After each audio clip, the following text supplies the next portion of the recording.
Runway 7, hold, correction, runway 12, hold short, runway 7, be return.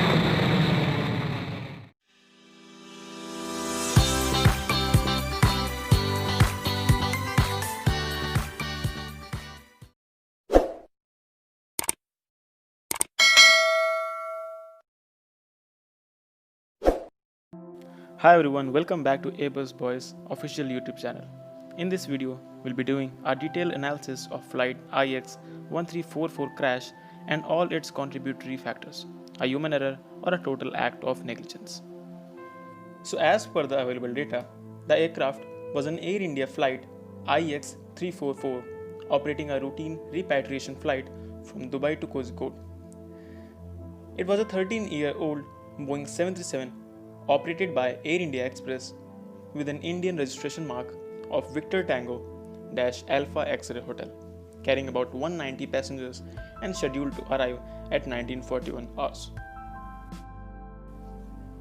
So guys, today in this video, we are going to analyze the actual contributory factors to this heartbreaking accident. Was this a human error or an act of total safety negligence? First of all, the main highlight, so-called term for this incident of Calicut International Airport is the tabletop runway. A tabletop runway is basically a runway that is located on a top of a plateau or a hill and that has on one or both of its ends ending into a steep hill. So this was a runway of that kind, just similar to Mangalore. So was the tabletop runway the actual cause of the accident or it was something else? Let's find out. So first of all, having a look of the aerial view of the runway on your screen, you can find out that the airport was having a two runway configuration with runways 10 and runway 28 in service. The both runways were about 2,860 meters, equivalent to 9,383 feet, and runway 28 as well. So the flight was initially cleared to land at runway 28 and it came overhead with a positive approach, successfully descended at a height of about 2,500 feet and at a ground speed equivalent to 149 knots, nearly 276 km per hour. After considering the ongoing bad weather condition, the both pilot decided to make a go-around approach towards the runway, that is the another runway opposite, that is runway 10. The problem started here. The conditions to land on this runway were not in favor because of the excessive tailwinds reported of about 10 knots or above than that.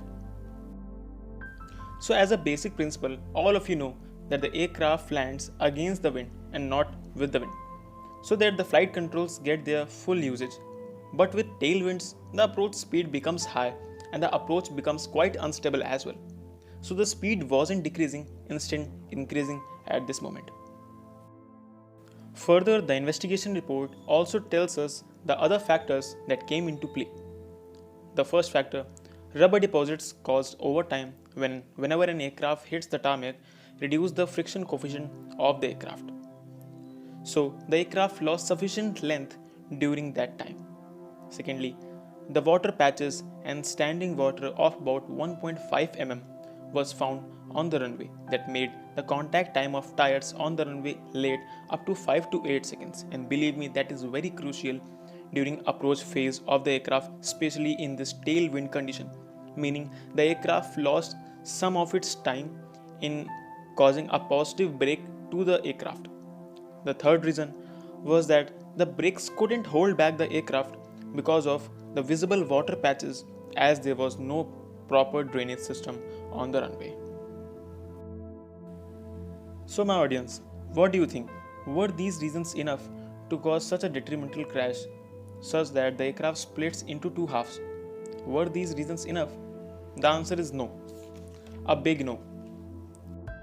Let's go back to year 2019 when the DGCA issued a show cause notice for this same runway of Calicut International Airport.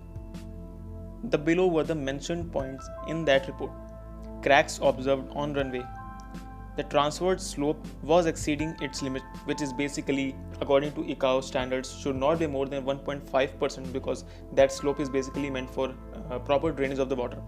Apart from that, it also mentioned that the steep downward slope of 5 feet was observed on the runway. excessive rubble found on both sides of runway. So things went wrong when all of these causes were left unnoticed and no actions were taken by the authorities. So remembering about the dirty dozens of human factor principles, let's talk about the next factor, or I should say a code breaker. In this case is the absence of RESA, RESA, runway end safety area.